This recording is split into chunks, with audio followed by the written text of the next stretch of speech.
Monsieur et Madame Adelman ont un fils. Comment s'appelle-t-il? Victor Adelman. Sur cette bonne blague, bonjour à tous et bonjour à toi qui habite peut-être Brignogan-Plage dans le Finistère. Alors oui, je sais, c'est la première vidéo de 2017 et nous sommes en mars, mais j'ai envie de vous dire, ça y est, c'est reparti. En avant Guingamp. Alors pour ce retour sur les chapeaux de roue, je vais vous parler pour la première fois d'un film. Oui, pour la première fois, pour la toute première fois. Toute première fois, toute première fois. J'ai envie de vous dire, je fais ce que je veux, hein. Finalement les internets c'est assez libre. Si j'ai envie de parler de spectacle, je parle de spectacle. Si j'ai envie de parler de cinéma, je parle de cinéma.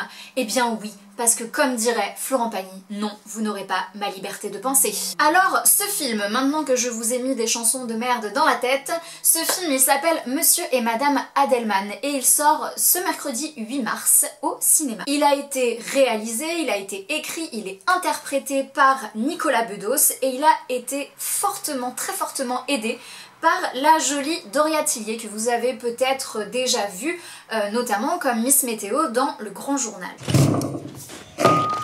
N'en déplaise à certains, on rencontre parfois l'amour irréversible. Victor et moi, c'est toute une histoire. J'aime bien tout ce qu'elle dit, le regard qu'elle pose sur tout, les gens, les filles. Victor!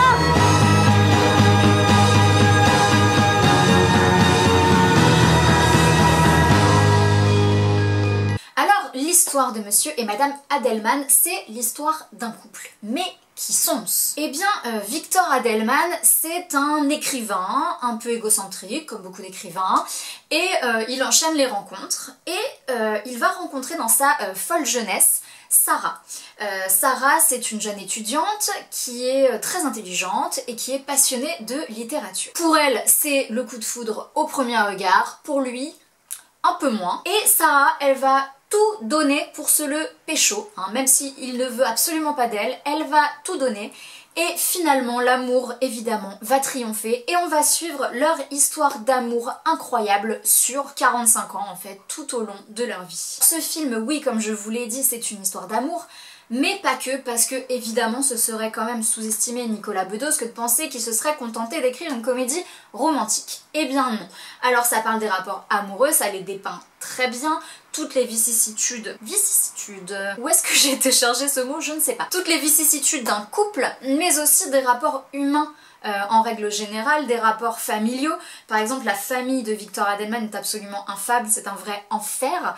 Le papa est un papa de droite absolument insupportable, très réac, une maman alcoolique, bon voilà.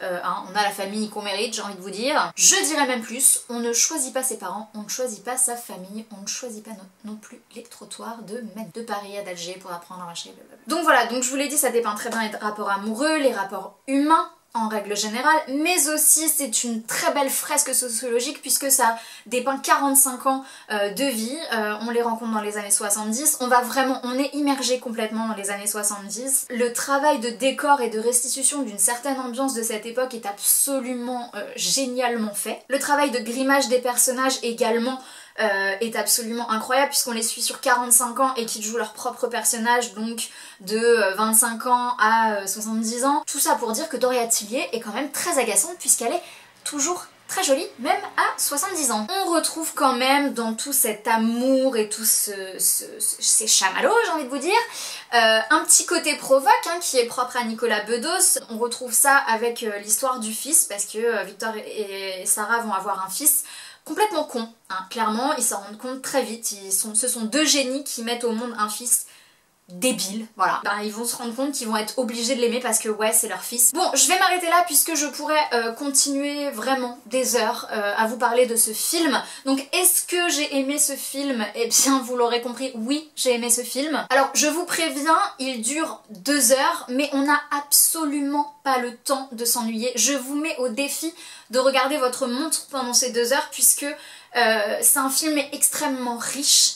Et en plus, à la fin, il y a un twist final que je ne vous raconterai pas, hashtag suspense, où tout le film prend une seconde dimension et quand le générique arrive, vous repensez tout le film, vous vous refaites toute l'histoire en le regardant sous un autre œil et ça c'est vraiment brillant. J'aime les films qui font réfléchir. Donc voilà, pour moi il y a tout ce que j'aime dans un film. Déjà il y a Nicolas Bedos, il y a de l'amour, il y a du vintage, il y a de la provoque, il y a aussi ce que j'aime particulièrement, une ambiance littéraire qui n'est pas du tout élitiste et qui parle à tout le monde. Donc voilà, j'avais tous les éléments réunis pour aimer ce film et je l'ai plus qu'aimé. Je vais même vous confier une petite chose, c'est que c'est la première fois, oui la toute première fois, encore une fois, et ça fait beaucoup de fois le mot fois, donc c'est la première fois que j'ai envie de retourner au cinéma pour voir ce film une nouvelle fois parce que je suis sûre, il est tellement riche que je vais encore saisir et percevoir des choses que je n'avais pas vues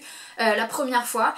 Et puis de toute façon, le jeu d'acteur, l'image, la musique, tout est tellement agréable et ça faisait tellement longtemps que j'avais pas vu un film aussi bien réalisé et voilà, donc j'ai envie d'y retourner une deuxième fois. Ça ne m'est jamais arrivé, je vous le dis, ça ne m'est jamais arrivé. Donc, si tu ne sais pas quoi faire le mercredi 8 mars, tu files tout de suite dans ta chambre, tu files tout de suite au cinéma pour aller voir Monsieur et Madame Adelman. Ça sort donc le mercredi 8 mars et c'est toujours mieux que d'être amoureuse secrètement de Nicolas Bedos.